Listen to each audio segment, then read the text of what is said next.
आज minority defence committee की meeting हुई। तमाम जिम्मेदारान मौजूद थे और साथ ही साथ एसआईटी की तरफ से और छावनी पुलिस स्टेशन में जो 2 एफआईआर के अंदर जो लोगों को मुजरिम बनाया गया, आरोपी बनाया गया, जो लोग जेल में हैं, ऐसे उनके परिवार के लोग और उनके जिम्मेदारान के साथ हमारी तफसील बातचीत हुई है। उनके साथ भी आज हमारी मीटिंग हुई। सब लोगों ने एक राय से माइनॉरिटी डिफेंस कमेटी के हर फैसले के साथ रहने का ऐलान किया है और हमको पूरा इख्तियार दिया है कि गली से लेकर मुंबई तक जो भी लड़ाई होगी वो लड़ाई आप लोग कानूनी तौर पर, जमहूरी तौर पर लड़े। ये फैसला आज मुश्तरका मीटिंग के अंदर लिया गया है। आज इसलिए हम लोगों ने मीटिंग कॉल की थी, बुलाई थी, क्योंकि मामला अब संगीन होते जा रहा है। एसआईटी की तरफ से सरकार ने एडवोकेट हीरे जो सरकारी वकील को नॉमिनेट किया है और उनका जो आर्गुमेंट हुआ है एक बेल एप्लीकेशन पर या रिमांड पर, तो वो नेशनल सिक्योरिटी का मसला इसको बता रहे हैं और इसको इंटरनेशनल साजिश भी बता रहे हैं और इस केस को अलग रास्ते पर ले जाने की कोशिश सरकारी वकील की तरफ से एसआईटी कर रही है और इसके लिए कहीं ना कहीं जमानत के अंदर तकलीफ आ रही है, दुश्वारी आ रही है। लेकिन मामला ऐसा नहीं है, मामला बिल्कुल ऐसा नहीं है। एक भी बांग्लादेशी, एक भी रोहिंग्या अभी तक मिला नहीं है एसआईटी को और पुलिस डिपार्टमेंट को, सरकार को एक भी नहीं मिला। जो भी केसेस अभी दर्ज हुई है वो केसेस जन्म दाखिला डबल, उसके अंदर खोड़खाड़, फर्जीवाड़ा, इस तरीके से मामला है। लेकिन रोहिंग्या और बांग्लादेशी पकड़ेगा ऐसा एक भी एफआईआर नहीं है या एक भी इंसान नहीं मिला। उसके बावजूद भी इसको उलझाने की कोशिश की जा रही है। ये तमाम ही चीजों का जायजा हमने लिया और इसके लिए हम लोग माइनॉरिटी डिफेंस कमेटी ने फैसला किया है मीटिंग में कि अब जमानत मालेगांव कोर्ट के साथ साथ में जो लोगों की रिजेक्ट होगी, मुंबई हाई कोर्ट में भी सीनियर काउंसिल के जरिए जमानत रखी जाएगी और मुकम्मल लड़ाई लड़ी जाएगी। ये फैसला किया गया है और माइनॉरिटी डिफेंस कमेटी की पहली प्रेस कॉन्फ्रेंस में हम लोगों ने एक ऐलान किया था। ऐलान ये किया था कि हम किसी से चंदा नहीं मांगेंगे, हम किसी से रुपया पैसा नहीं मांगेंगे। हम माइनॉरिटी डिफेंस कमेटी ये पूरा खर्च बर्दाश्त करेगी, उठाएगी, हम लोग मिलजुल कर। और दोबारा हम इस बात का ऐलान करते हैं और उन जो परिवार के लोग आए थे हमने उनको भी यकीन दिलाया है कि आपसे 1 रुपया नहीं लिया जाएगा। कानूनी लड़ाई लड़ने के लिए बड़े वकील लगाना पड़े या जो भी अखराजात रहेंगे माइनॉरिटी डिफेंस कमेटी बर्दाश्त करेगी। तो उन लोगों से भी हमने कहा कि आप किसी को भी चंदा भी ना दें और मैं शहर की आवाम से ये अपील करता हूं कि इन लोगों के नाम पे अगर कोई चंदा मांगता है तो उसको भी चंदा ना दे। ये बात का फैसला हुआ है। 2 ख्वातीन की बेल हमारे वकीला रखे थे, उन 2 ख्वातीन की बेल रिजेक्ट हो गई। ऑर्डर कल पीर के दिन मिलने वाला है, इसलिए आज हमने जो लोग भी बंद हैं उन सबको बुलाकर एक मीटिंग किए और ये तय किया कि अब तमाम ही लोगों की बेल सेशन कोर्ट में रख दी जाएंगी, वो सीआर नंबर 40 के हों या सीआर नंबर 51 के हो। तकरीबन 30 लोगों पर एफआईआर दर्ज हो चुकी, इसमें कुछ लोग ऐसे भी हैं जो दोनों एफआईआर में हैं।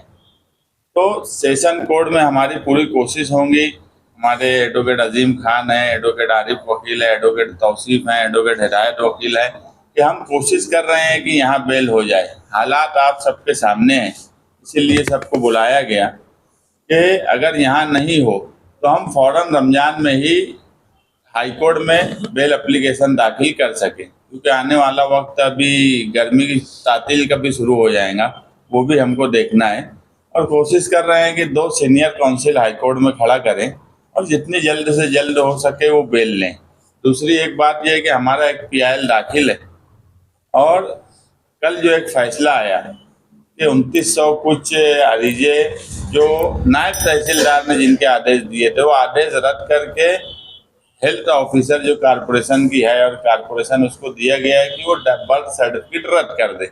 उसमें जो वजह उन्होंने लिखी है कि नायब तहसीलदार को जो पावर दिया गया था वो उसका अधिकार नहीं था, वो पावर डेलीगेट दिया गया तो नायब तहसीलदार के आदेश जितने भी दिए गए 2900 के ऊपर वो सारे आदेश रद्द कर दिए जाए।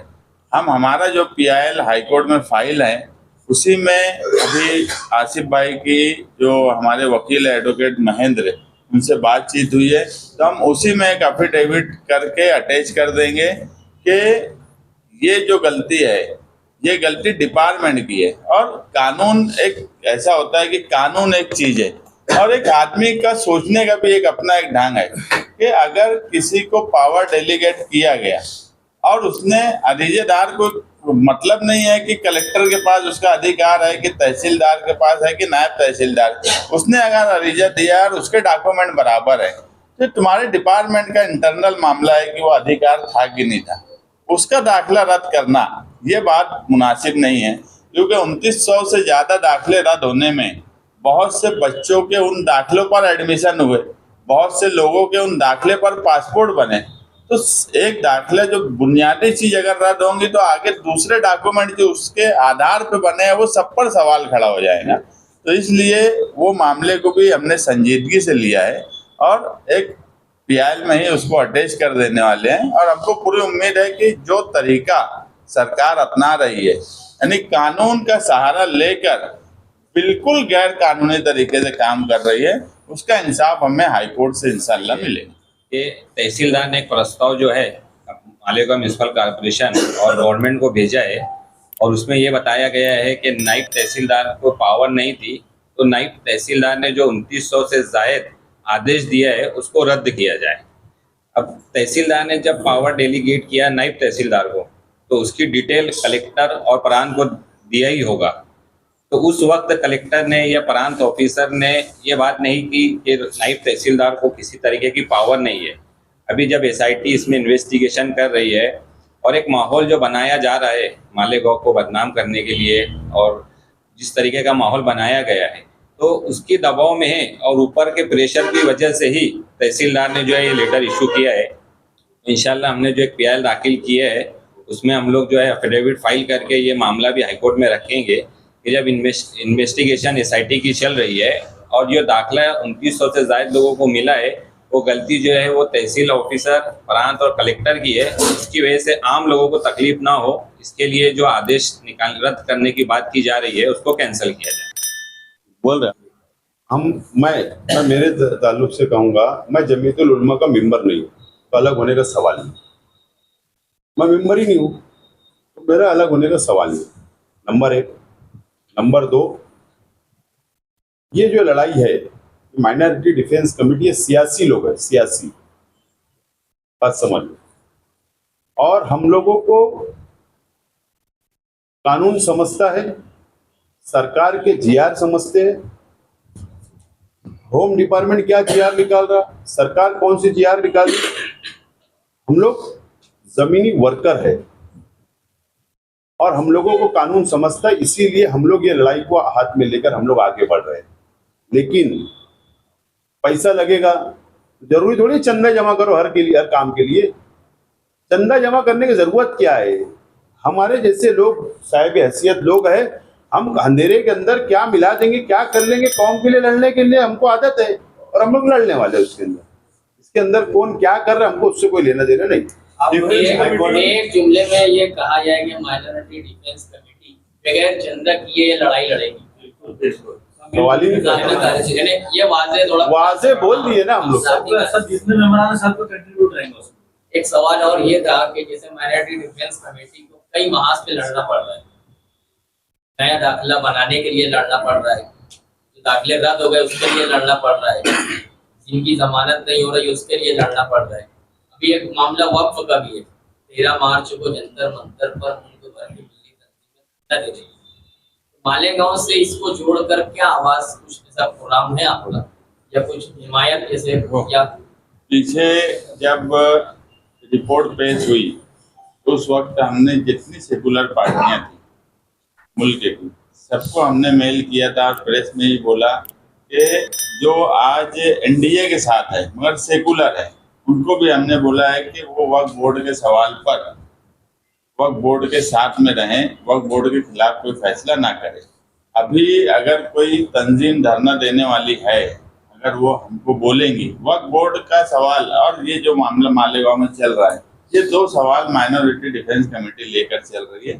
अगर हमको बोला जाएगा या हमको ऐसा लगेगा कि सियासी ताकत के साथ कोई काम हो रहा है तो हम जरूर उसमें शिरकत करेंगे। डिफेंस कमेटी रोज अव्वल से सरगर्म है। एडवोकेट यूसुफ खालिद के मामले में क्या सरगर्मी थी आपने? बोलो।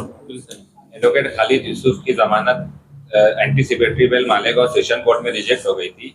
उसके बाद हमने उसको मुंबई हाईकोर्ट में चैलेंज किया है और कल पड़ोस पीर के दिन जो है उनका मैटर जो है मुंबई हाईकोर्ट में जस्टिस राजेश पाटिल की कोर्ट में सीरियल नंबर 24 पर है और हमें इंशाल्लाह उम्मीद है कि कल कोई मुस्बित नतीजा जो है हमें मिलेगा। मेरी जानकारी के मुताबिक ऐसा है कि उनके फरार होने से कोई केस उस पर ऐसा वो उसके मामले तक ही रहता। कोई दूसरे पर आप अपने हाईकोर्ट जाने की तैयारी कर चुके हैं, चले गए।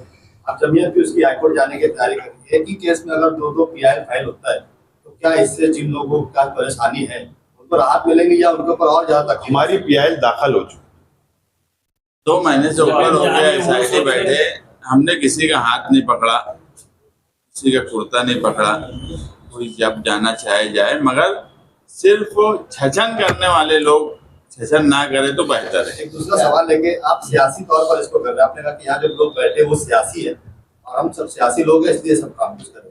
शहर में और भी दूसरे सियासी लोग हैं तो शहर के आज के एमएलए वो जमीयत के नाम पर काम के लिए आगे आ रहे हैं लेकिन बतौर सियासी तौर पर आगे नहीं आ रहे। इसको कैसे? वही तो आवाम से आप लोग उनसे पूछो। सवाल है एमएलए से पूछना है। चंदा